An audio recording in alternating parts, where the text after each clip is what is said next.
What's going on, guys? Anthony here with AHD Toys, and yes, I finally found the Mighty Morphin Green Ranger Wave 7. I don't know why it's taking me so long to get this guy. None of my pre-orders have come in. I could not find him in the store to save my life. I found the Z-Putty. I found multiple Dino Thunder Reds. I found multiple White Ranger re-releases. But for some reason, this guy just kept eluding me. But yeah, enough of me rambling. You guys know what the drill is. Legalese at the bottom, artwork on the side, promotional shot on the back, green. Yeah, let's open him up. All right, guys, here we have him out of packaging. Yeah, what can I say? It is the exact same figure we've already gotten, but honestly, with less put into him. But we'll get to that in a second. Let me run through his accessories real quick because they are all basically the exact same thing we've gotten with the previous release in the 2-pack. So we got another one of those lightning effects that just kind of slide over his sword. Only this one's done in more of a almost neon green compared to the other one was like a darker green. Then you have his Sword of Darkness again, which I never really understood why he came with the Sword of Darkness in the Fighting Spirit pack, because that's technically the good Tommy, but whatever. We have his Dragon Dagger, which we've seen a couple times now, once with him, once with the SDCC 2-pack, once with Lord Draken, I believe. So we've gotten this quite a few times already. He comes with his 2 open hands right there. He comes with his flute holding hand and his closed fists. Honestly, I wish this was a, you know how like they do on the trigger hands where like it swivels up and down instead of in and out? I wish they would have done that with this. I feel like that would have definitely given him a better position to hold the flute when you're holding him in that position. Now, basically the one new thing we've gotten from this pack is his new head sculpt. And this head sculpt is basically him when the Rangers first meet him up when he's in his little karate gi right before he fights Jason. So this is actually a pretty good head sculpt. I'm not going to complain about that. I don't know if it's worth the price of admission for a whole new figure. If this thing would just focus on his head, that'd be great. So you guys can actually get the details. There we go. Great expression. Love the headband. Love the hair. Yeah, let's go ahead and pop this off. Put that on.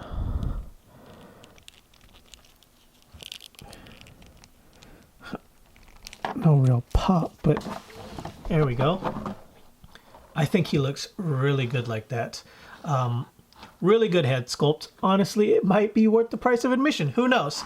But yeah, let's go ahead and get into the figure himself.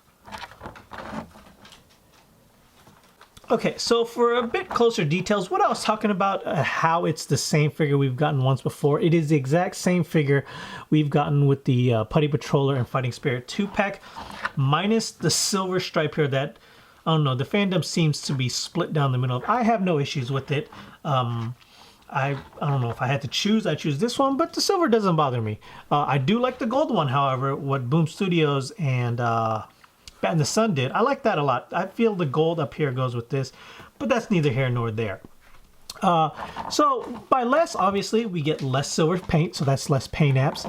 They did not paint the white on the inside like they did for the last one.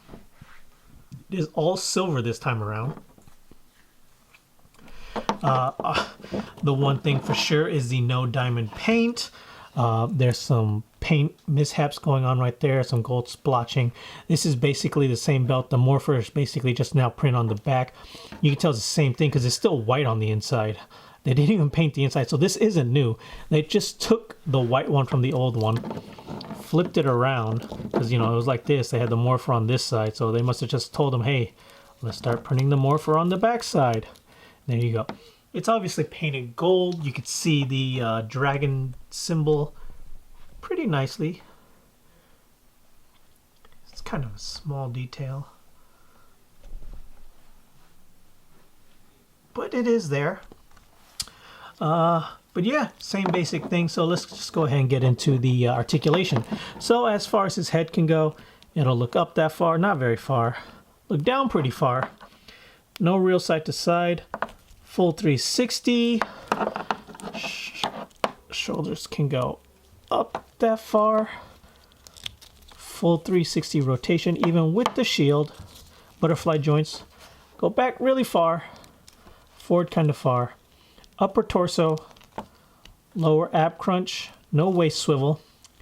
Ball jointed hips only goes out about that far. Kicks forward about that far. Kicks back about that far. Upper thigh swivel. Ooh, kind of tight. Don't want to break that. But it is a double jointed knee. Upper boot cuff. Ankle forward and backwards. Side to side. Typical Hasbro ankle rockers. Peg holes at the bottom. So yeah, I ran through that pretty quickly. Same basic figure mold as all the rest. Same one we've already gotten. So no need to, dwell on what it is or isn't. But let's go ahead and take a look at the size comparisons with the other figures. Alright guys, so here we have him next to the first release Green Ranger that came out in the 2-pack. So a lot of people are saying, oh, it's a $20 figure. You really shouldn't complain, about no white diamond paint. I mean, come on, guys. Like, you've got to raise your standards just a tiny bit. I don't mean like to the sky where SH Figure Arts are, but just a tiny bit. So, obviously, they can do it within the price range because this figure was basically $20 when it came out. $39.99 for the 2-pack. That basically comes out to $20 a figure. They had the white diamond paint. They painted the white visor on the inside with the silver teeth. So they are able to do it for that price point, guys. But with these first figures, obviously they wanted to go all out, get your attention, get you to buy them, get you to want to spend your money. So it's obviously in their budget. Somewhere along the lines, they really, really lowered the bar. And as fans, we kind of accepted it for the most part. There's like, the fandom's kind of divided. Half the people are like, oh, it's a $20 figure. Half the people are like, well, I'm paying for it. I should get what they've already done before. And I do agree with that. There are some things like I will kind of agree on, like, yeah, it's a $20 toy. There's some things they can miss here and there. But if they've already done it for the same price point, why not keep it on? Now, I will give it this. The gold on this shield actually is a much shinier gold than this one. This one's, I don't know if it's picking up on camera, but this one's a bit more yellow. This one's definitely a little bit of a darker gold.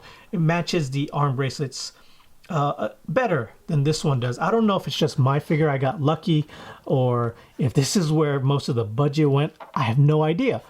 But yes, just a quick little rant that you guys got to raise your standards just a tiny bit. They obviously have done it before for the price point. Now, if they wouldn't have done it with this, then okay, whatever. But they did it with this. They got us.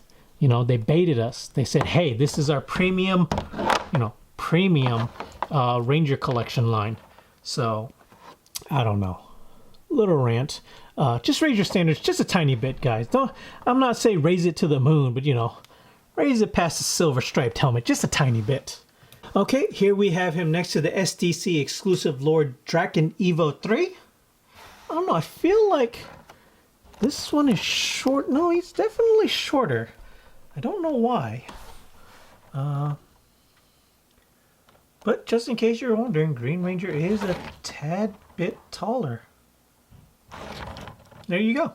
Okay, then you have him here next to the Walgreens exclusive Dragon Shield Black Ranger and the SDC exclusive Jason Armored Red Ranger. Okay, so here we have him next to the regular retail release Goldar and the Monster Wave King Sphinx, just to get in some monster size comparisons. Okay, so there we have it. The review for the regular single release MMPR Green Ranger, regular version, not the Fighting Spirit. So ending notes. Yeah, overall great figure. I don't know if it's worth the price just for the head sculpt alone, but it's not bad. So obviously there were some people waiting for this particular version to come out because like I said, there's a lot of fans that don't like the silver stripe one. But the silver stripe one, I have to hand it to it. It did come with the diamonds. And I know a lot of people are like, oh, you're not going to see the diamonds anyways. What's the matter? If you're like me and most other toy photographers, you want to do recreation scenes where, like, say Tommy's passing the shield on to Jason or to Zach, and you want to take the shield off, but you want the correct morpher in the belt, but you're not going to have the diamonds. So it's just little things like that. Yeah, I mean, honestly, I'm probably going to swap it. I'm going to take a hair dryer, pull this off, put the belt over here, put the shield. I like this shield better over here if I wanted to do that. So that way I can have like a real, I guess, screen accurate in a way Green Ranger. But who knows? Honestly, doesn't bother me too much either way about which one has which, but I would have preferred that this one for sure had the white diamonds because, like I said, they've already done it before. But that is it for this review. So until next time, guys, later.